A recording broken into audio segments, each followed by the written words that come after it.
राधे राधे। आप सभी को वट सावित्री व्रत की ढेर सारी शुभकामनाएं। वट सावित्री व्रत पति की दीर्घायु, अखंड सौभाग्य और सुखी वैवाहिक जीवन के लिए अत्यंत ही सर्वश्रेष्ठ माना जाता है।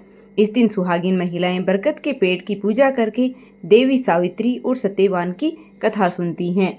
देवी सावित्री जिन्होंने अपने दृढ़ निश्चय से यमराज जी से अपने पति सत्यवान के प्राण वापस लाए थे और यह व्रत अटूट प्रेम और समर्पण का प्रतीक है। आप सभी को अपने पति की दीर्घायु और अखंड सुहाग की कामना से इस व्रत कथा को श्रद्धा और विश्वास के साथ पूरा सुनिएगा, क्योंकि किसी भी कथा को अधूरा सुनने से पाप लगता है। तो चलिए शुरू करते हैं। सत्यवान और सावित्री की कथा सबसे पहले महाभारत के वन पर्व में मिलती है। जब युधिष्ठिर महाराज ने मार्कंडेय ऋषि से पूछा कि हे ऋषिवर, क्या कोई ऐसी भी स्त्री थी जिसने द्रौपदी जितना कठिन व्रत किया था? तब मार्कंडेय ऋषि ने उन्हें विस्तार पूर्वक देवी सावित्री की कथा सुनाते हैं, जिसे एक समय महादेव जी ने माता पार्वती को सुनाया था। कथा के अनुसार मध्य देश के राजा अश्वपति ने पत्नी सहित संतान के लिए सावित्री देवी का विधि पूर्वक व्रत और पूजन करके पुत्री होने का वर प्राप्त किया। सर्वगुण संपन्न देवी सावित्री ने पुत्री के रूप में अश्वपति के घर कन्या के रूप में जन्म लिया। कन्या के युवा होने पर अश्वपति ने अपने मंत्री के साथ सावित्री को अपना पति चुनने के लिए भेज दिया। सावित्री अपने मन के अनुकूल वर का चयन करके जब वापस लौटी तो उसी दिन देवऋषि नारद उनके यहाँ पधारे। नारद जी के पूछने पर सावित्री ने कहा, महाराज, दुमत सेन के पुत्र सत्यवान की कृति सुनकर मैंने उन्हें पति के रूप में वरण कर लिया है। नारद जी ने सत्यवान और सावित्री के ग्रहणों की गणना करके अश्वपति को बधाई दी और सत्यवान के गुणों की प्रशंसा की। साथ ही यह भी बताया कि सावित्री के 12 वर्ष की आयु होने पर सत्यवान की मृत्यु हो जाएगी। नारद जी की यह बात सुनकर राजा अश्वपति का चेहरा मुरझा गया। उन्हें यह बात जानकर बड़ा ही दुख पहुंचा।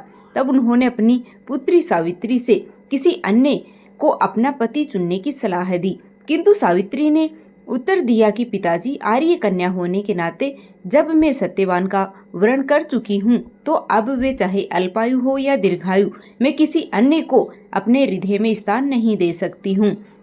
देवी सावित्री ने नारद जी से सत्यवान की मृत्यु का समय ज्ञात कर लिया।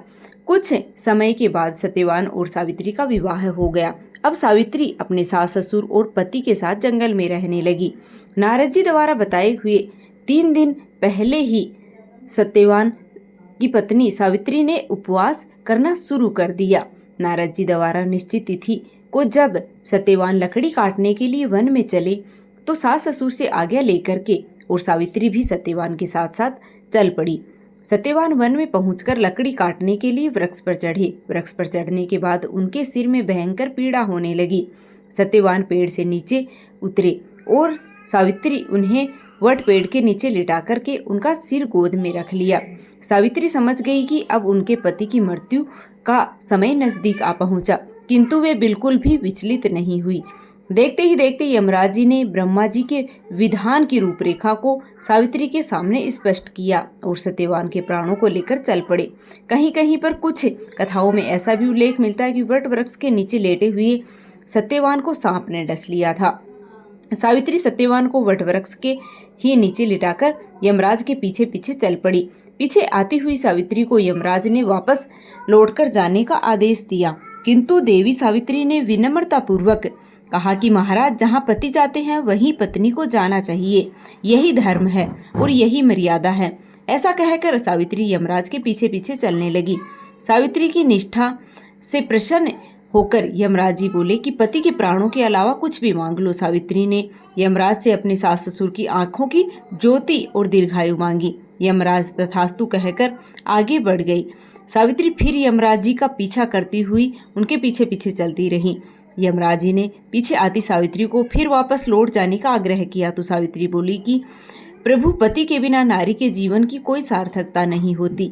यमराज जी ने अब की बार सावित्री के पतिव्रत धर्म से खुश होकर फिर से वरदान मांगने को कहा। इस बार उन्होंने अपने सास ससुर का खोया हुआ राज्य दिलाने की प्रार्थना की।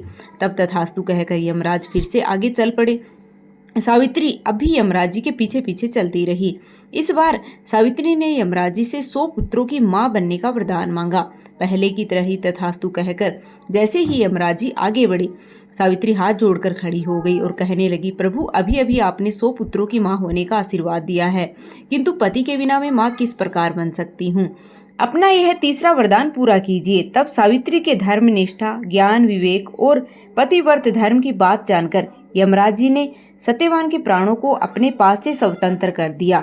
सावित्री सत्यवान के प्राणों को लेकर वट वृक्ष के नीचे पहुंच गई, जहां सत्यवान का मर्त शरीर रखा हुआ था। सावित्री ने वट वृक्ष की परिक्रमा की तो सत्यवान जीवित हो उठे।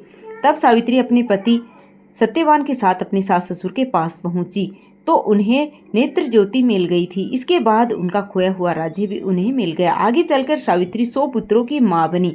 इस प्रकार चारों दिशाओं में सावित्री की पतिव्रत धर्म के पालन की कीर्ति गूंज उठी। तभी से वट सावित्री व्रत रखने की परंपरा आरंभ हो गई। यह थी वट सावित्री व्रत की कथा। उम्मीद करती हूँ कि आपको यह कथा पसंद आई होगी। अगर वीडियो पसंद आई तो वीडियो को लाइक कर दीजिएगा। माता पार्वती और भगवान भोलेनाथ की कृपा आप और आपके समस्त परिवार पर बनी रहे। धन्यवाद।